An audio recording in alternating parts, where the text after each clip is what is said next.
Now, he was fooling around with the 6-4 diamonds, wanted to pick this off, but he ran into someone. I'm ahead right now, you're saying? Pretty solid hand. King, queen of spades. If you're not ahead, you're really now, do you want to continue donating and take a shot? Now, you may wonder, why would a guy call with a 6-4 in this spot? But he's doing it. It's because of proper pot odds. That is correct. And in fact, Blair's made the correct decision here in terms of getting the right price to play. And he has a shot at taking Alan Kessler out of this event. Big pot. Now, when we talk about pot odds and all that, we're saying the price he gets is worth more than it cost him to make the call. So therefore, a correct decision is to call when you're a 2-to-1 underdog and you're getting 2.5-to-1 pot odds. Doesn't mean you're going to win the pot. Here comes the first three. Look at this. It's a 7-5-10 open-ended straight draw for Blair. So Blair can now take the lead with a 6 or a 4 and can win the pot outright if a 3 or an 8 comes up. He'll make it straight. Yeah. He would knock out another player. We would be down to 4. Game at 3. Can the amateur player survive with his king-queen? Come on. Here it is. It's an ace of hearts. Well, an ace comes off. So we are down to the river. Pair the board. Pair the board. Alan talking to the cards. Here we go. Well, he's talking right. He said pair the board. That's what happened. He did it. His head's going to hold up. It's in my neighborhood. So Alan Kessler going to double up here and win a nice pot. Let me tell you something. You can't play tennis at Wimbledon if you're an amateur. You can't compete with the best. That's why you got to love poker. Anyone can play with the superstars, and that's what we're seeing here tonight. It's exciting. Well, it really is.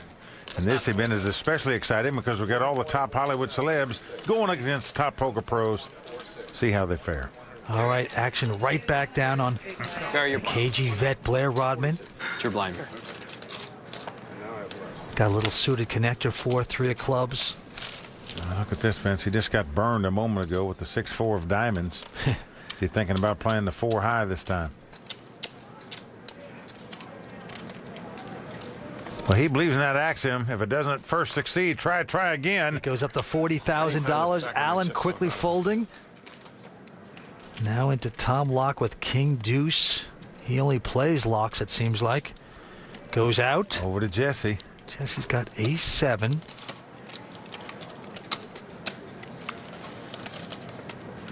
Nope. He lays it down. Barry quickly folds. Blair picks up that pot with a 4 high. You know, the amateurs can play with the pros on the World Poker Tour, but it's not going to be easy. Stay tuned. We're coming back with more in just a moment. I actually didn't play in this event the last 2 years. I was registered and my chips were on the table, but there was a big poker game downstairs that I was playing in. But there was no big game this year, so this was the first time I got to take all the hands and play, and probably gave me a better chance of making it here to the final table as a result. It's not your typical day here at Commerce Casino. Today's all about Hollywood. I think the Invitational is probably the best party in town. And I'm counting the Oscars. Not too much pressure. It's great because you have a lot of celebrities that are here to have a good time. And then you have the poker players, and the two worlds are kind of colliding. Oh! If you take, like, the Hollywood Stars softball game, and then you take the actual Major League All-Star game. You can do it! And you mix them, that's what this is. This would be like getting to get on the field and play with A-Rod and Derek Jeter. Well, we were talking about my friend Norm MacDonald. The celebrity that lasts the longest in the Invitational gets $10,000 for their charity, which my charity is Bald Jews from New Jersey. So I'm really hoping. I have an announcement to make for everybody. Will Wheaton is our last celebrity standing. I'm all in. Poker is a game of incredible skill and a little bit of luck. You know, I got lucky a few times. Thank you very much. I had a blast. It was awesome. Welcome back to the World Poker Tour. You're watching the WPT Invitational. And Mike, this has been great so far. I mean, this thing started out as like a fun free roll with the celebs, but now it is a very serious battle. Let's go back down to the table. Alan Kessler looks at Dolly Parton, 9-5, goes out. Oh, another surprise here. And now Tom Lock with 10-7. Wow, look at this, Vince. Raising with a 10-7 offsuit. Something you don't expect from an amateur. Jesse Jones with 10-7 goes out. Barry out. Round to Blair. He's going to lay his hand down. So chalk one up to the retired park ranger. He got into this tournament by winning a seniors tournament at Bellagio, trying to parlay it into a WPT title here tonight. It could happen.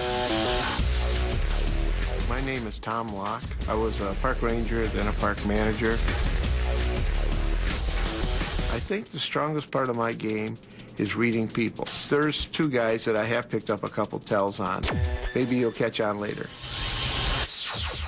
I bet you get a lot of poker practice if you're out there in the hills, you know, by yourself, talking to the animals, looking over the forest, you know, you're shuffling a lot, you're Who imagining. do you play with, Vince? You play solitaire, Mary, but... All right, back to the table on Blair Rodman. Blair looks down on a nice hand. He's got a pair of 10s. Yes, he does. Oh, man. Now I got Patty and Steve Danneman. Big smile on Blair's face right now. You gonna go all in? I haven't looked at my hand though. Blind still at 6 and 12,000. Well, Blair comes in for 40,000. Yes, he does. Allen quickly folding. Tom Locke with ace-9 here goes out. Jesse Jones in the small blind here has got ace-jack. Also a pretty good starting hand. He is contemplating this. That's the kind of hand. Do you want to battle against the guy who raised in first position and who has more chips than you?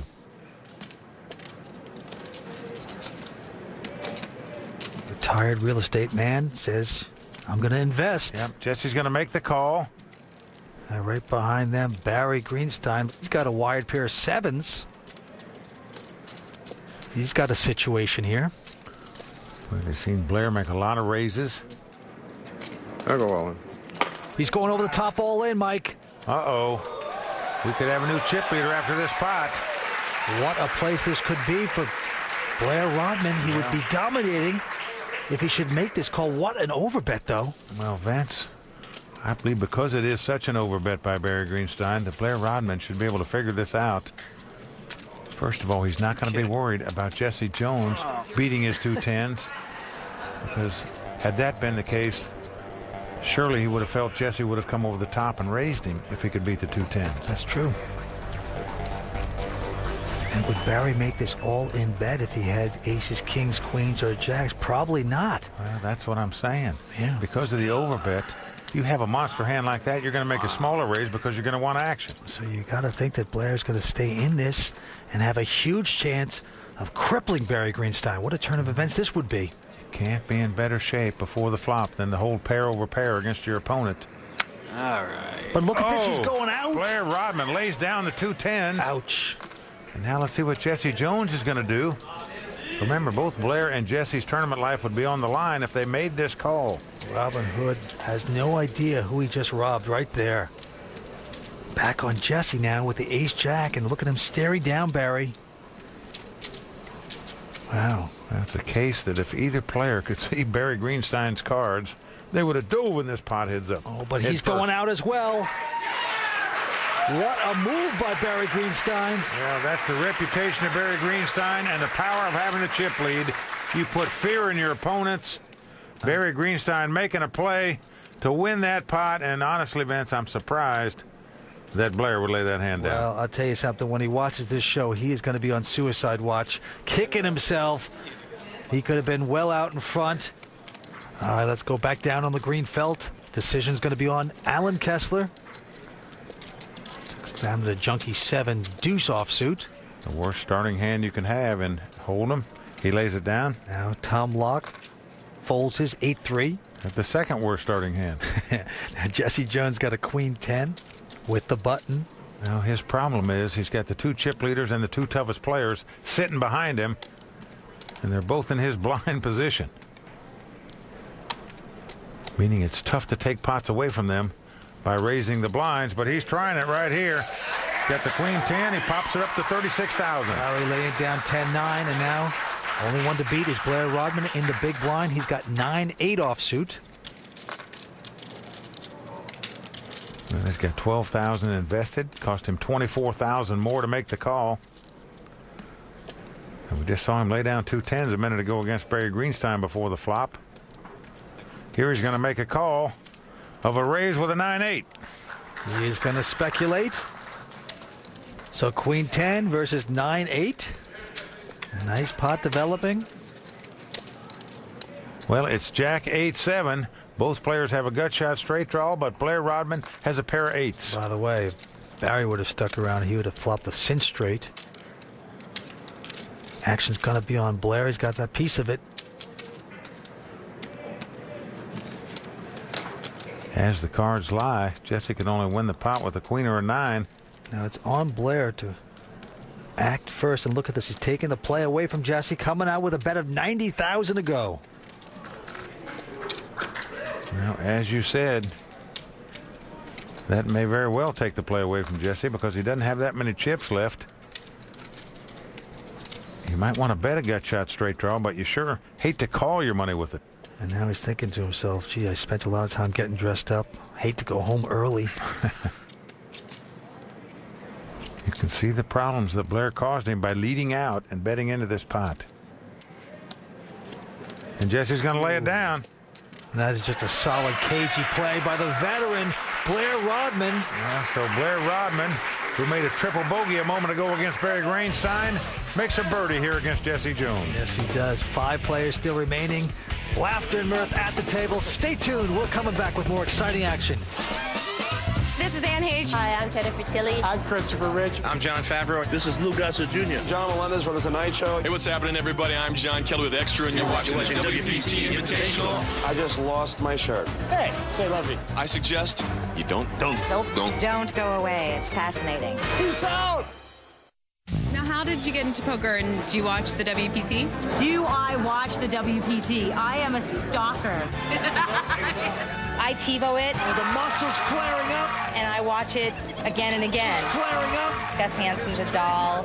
I love it. Yeah, I wish I didn't love it quite so much. Welcome back to the World Poker Tour. This is the event where the big Hollywood stars played with the big poker superstars to create these final 5 right now. Barry Greenstein has about $1.2 million and short stacked at this point is Alan Kessler down to about 214. Let's go back down to the table on Jesse Jones. Jesse looks down at King Queen. He lays it down in an early position. We saw him raise on the button a minute ago with Queen 10. Right behind him, Barry Greenstein with Jack 8 offsuit. Raise. He's going to raise it. Comes in for $40,000. Barry Greenstein relentless with the pressure and his attack mode. And Blair Rodman with 9-6 of hearts. He's considering this, but not. Opts to lay it down. And now the internet marketing man, Alan Kessler. Look at this. He's got Big Slick. He's going all in. Yep, he's going all in. When amateurs make plays like this, they've got a hand. Tom Lock going out. Back to Robin Hood. Well, he's defenseless in this hand. He just dropped the old bow and arrow. Wait, they're not even stacks. Hold on. That's the way you play top pro players, Vince. That's okay. When they raise it or make a bet, come over the top for a large amount of money. You force them to have a monster hand to play with you. Barry Greenstein doesn't have it here, and Alan Kessler's over the top raise takes that pot down for him. Well, Alan has to feel good about himself. Goes to show you anyone can win here on the World Poker Tour. Now, Mike, you played this event. What the heck happened to you? Oh, Vance, well, I hate to tell you any bad beat stories. Oh, no. Sitting right on my right was the top actor, Jason Alexander. Name dropping And he was again. a thorn in my side. I'm telling you, in one pot, he had a gut shot straight on the river to win. Another one, he made a flush on the river to beat me. This guy needs to start a TV series where he stars as Houdini. Hey, I got my own Ricky Lake problems, all right? Back on Alan Kessler. This time looking down at a awful 6-5 offsuit. He lays it down. Over to the park ranger, Tom Locke. He looks down at King Deuce, lays it down. And now Jesse Jones with the button. He's got Ace Deuce of hearts. Well, it's not one of those monster hands. And remember, he's got the top pros and the 2 chip leaders sitting in the blinds right behind him. But it's not going to slow him down. I like the way Jesse Jones is playing here. He doesn't care who those guys are. He's raising it on the button with ace high. Barry quickly folding. Only one to beat is Blair. He's got Jack 10 in the big blind. Well, remember the last time that Jesse raised on the button. Blair had 9-8 and called him and won the pot with it. Oh, he sticks around like a broke cousin. He's going to make this call. He's going to call here with the Jack 10. So again, another pot between Blair and Jesse. Here comes the flop. Well, it's ace 10-9. Blair has flopped 2 10s, second pair, but Jesse has flopped